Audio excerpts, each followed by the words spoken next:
And we even had a few labels getting at us and everything, you know what I'm saying, inquiring about us, talking about they was gonna fly in the shows and all of that stuff. I mean, it was serious, man. The cats that I was actually with, you know what I'm saying, I had heard one of the cats rapping one time in one of the songs talking about selling their soul for fast cars and riches for whatever reason. It came down to it that dudes actually started being used by demonic spirits, and these spirits started speaking through them, you know what I'm saying, devils started speaking through them. I mean, it was crazy, man. It was real though, you know what I'm saying, true story. It had nothing to do with no drugs or nothing like that. It was just straight crossroads, intersection of the natural realm, you know what I'm saying, and the spiritual realm, you know what I'm saying, butting heads, and I had to make my choice which way I was gonna go.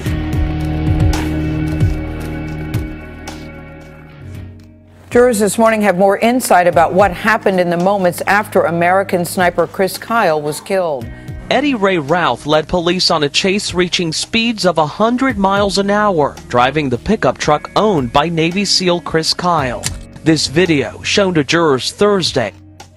The chase began after Routh rolled over spike strips laid down by police. At one point, a police car rammed into the truck. Routh was taken into custody shortly after. He told the court that Routh made a series of bizarre comments. He'd taken a couple of souls, and he had more souls to take.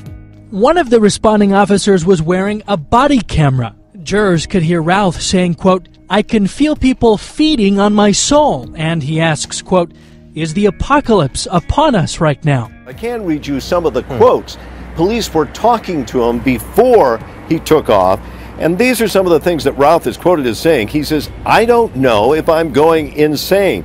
Is this about like hell is its work is walking on earth right now?" And then he goes on to say, "Is it voodoo that's upon us?" And finally he says, "Is the apocalypse on top of us right now?"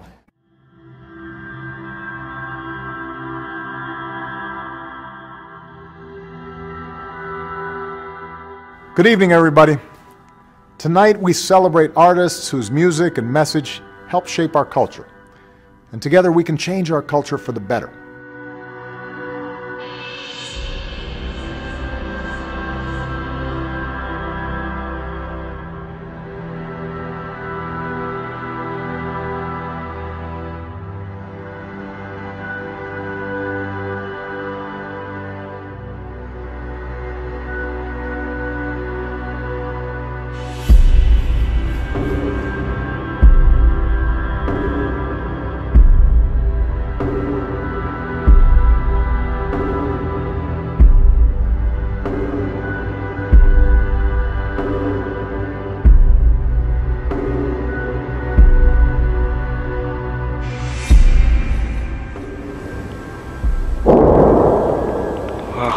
Jedź.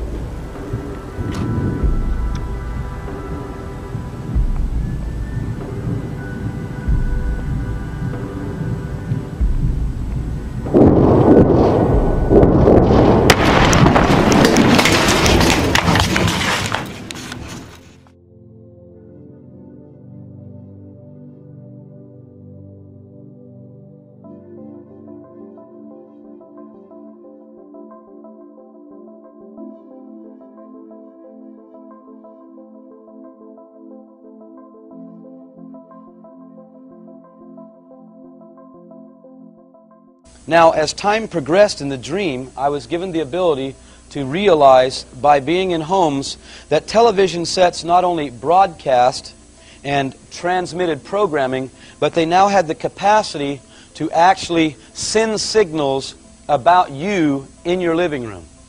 Now listen, I was able to see that television sets were actually watching people in their homes, monitoring their movements, monitoring their conversations.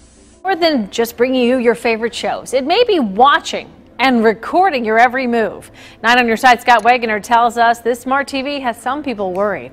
Since the late 1940s, families have gathered around the television set to watch their favorite shows. But now, in 2015, it appears the television is watching back. It's Samsung's smart TV. It collects this information through a camera aimed at the viewer and microphones that pick up your conversation. We should absolutely be concerned about this. UC journalism professor Jeff Blevins advises you to read the small print. Oftentimes, I think we're not aware of exactly what it is that that we're giving away, or what the consequence of that might be. Samsung says the technology is designed to respond to your preferences.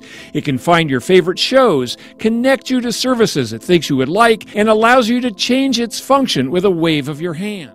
So my freedoms and my patriotism were instantly being eroded from my understanding. Because our rights contained in the Bill of Rights do not come from the Constitution. They come from God. It's clearly stated in the Declaration of Independence. Our laws do not come from God, Your Honor, and you know that. The law of this country calls it the organic law of our country, means where our rights come from. And if they come from there, men can't take them away. Our rights do not come from God. For journalists in this country, the realization that the government is spying on their communications is becoming more and more common. That's according to a new study from the Pew Research Center. It reports that nearly 7 in 10 journalists believe that the Obama administration has in fact spied on them. But where is the media pushback against all of this? Sobriety checkpoints. Thousands of motorists are stopped in them each year. Good evening, how you doing? Typically, drivers are asked to roll down the window and hand over ID. But more drivers are starting to challenge these DUI checkpoints. A video making its way around the internet is advising motorists that at police DUI checkpoints like this one, motorists can simply communicate in writing. More than 2 million people have watched the video. It shows somewhat surprised officers in Levy County, Florida, look at a flyer and examine identification with the window up. I have my fair DUI flyer. The flyer says, "I remain silent, no searches, I want my lawyer," along with sections of the motor vehicle law. Listen to this one. This is going to have a whole bunch of you rolling your eyes this morning. There was a student at a Florida high school who was in trouble for simply saying, "God bless America," during the school's morning announcements. Some very unusual things began to happen almost immediately. Crops began to perish, droughts and famine. These areas were totally destroyed with drought and famine. Places that were once fertile were now arid deserts. Historic drought continues to take a toll on California's farmland, and today millions learned they won't be receiving any water from the state. A healthy and full lake in Northern California. There's only one problem. This picture is 3 years old. And now I'm walking on top of that very same bridge. Take a look. It is a virtual desert. This is what drought looks like in the state of California. On a farm in Rio de Janeiro state, healthy green corn stalks are disappearing. Brazil's worst drought in 80 years. This is the first time it's been like this. We've had droughts in the region before, but nothing like this. This is the first drought we've had here, which has been really very difficult.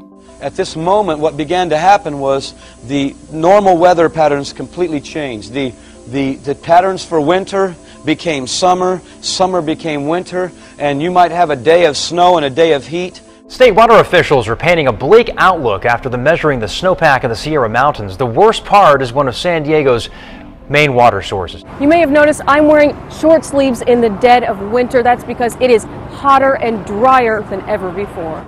January should have been the wettest month, but the supply fell back to 1/4. Very unusual things began to happen with law.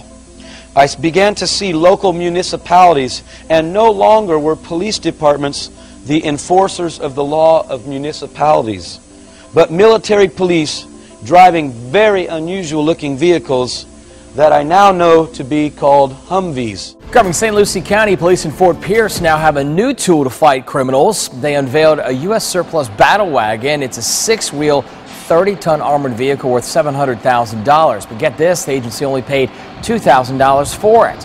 Officer Keith Holmes says it's a great addition.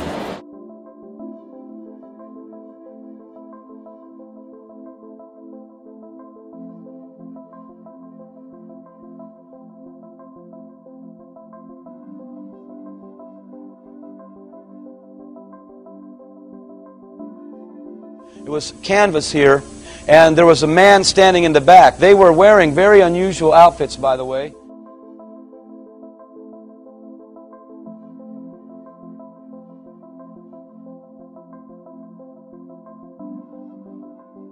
on the top of them, I began to see cameras, little white, oval-looking, hot dog kind of looking cameras.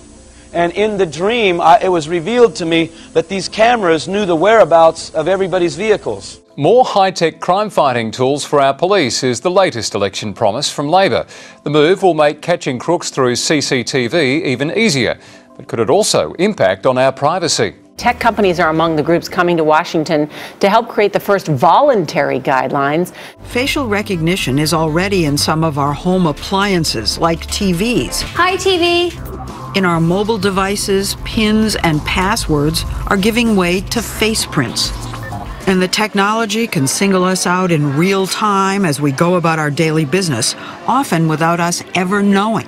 I was on my way to conduct another business transaction, and I ran into an individual. He was very, very excited and began to talk to me about something he had just experienced. This man said to me, "Ken," I introduced myself to him. He was very excited. He said, "Have you got your identification mark?" And I said, "I don't know what you mean. What's an identification mark?" He says, "They've just enacted a new identification mark. And by the way, this started with a voluntary implementation first. You did it voluntarily first. This man told me you ought to get yours done real soon to avoid the hassle, because soon everyone, they say, will have to have this to conduct business." And finally this morning, no need to worry about forgetting your work ID with this development. A new office facility in Sweden is offering workers the option to have a microchip implanted to give them access to the building. Now, the chip is about the size of a grain of rice and would be implanted in the hand. Cecilia Osterholm starts her day with this new technology. She swapped her keys for a chip in her hand that uses a radio signal to open doors. You have a chip in your hand there? That's right. It's been inserted there. Right. So that's how do you open it? Forget wearable technology. Swedish office worker Lynn Kowalaska is having it implanted under her skin. A microchip about the size of a grain of rice is injected into her hand. It felt pretty scary, but at the same time it felt very modern, very 2015. I saw this man that was a very, very big man. I was sharing earlier in the tour that he was tall like a professional basketball player, but he was very big like a professional football player. He was an extremely large man, and he had a big hood, like a satin hood, over his head. My wife was in front of me, and they began to tell her she could renounce her faith and live. And now I realized what was happening, because this man was standing there with a huge sword. ISIS released a new video today showing the execution of 21 Coptic Christians kidnapped in Libya. The video shows the Egyptian prisoners being marched onto a beach by militants dressed in black. Then the prisoners are beheaded brutally. He was tall like a professional basketball player. This video really marks ISIS on the world stage, well beyond the videos that we've seen in the past out of Syria and Iraq.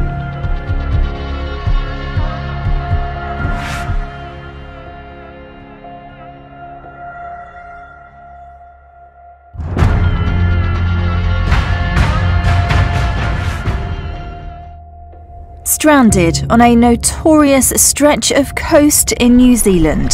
Almost 200 pilot whales have beached themselves. Around 25 of the animals have already died, and more are expected.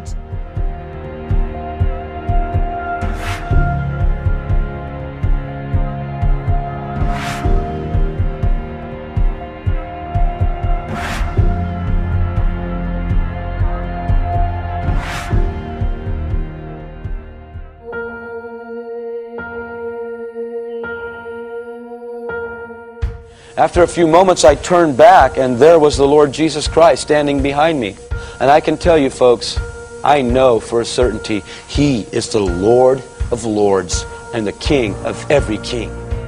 When I saw Him, there is not one knee, there is not one tongue that will not confess His lordship, regardless of what side of the coin they are. When He reveals Himself to them, every knee will bow. Trust me. Because this presence that He stood in was so powerful, so awesome, so anointed.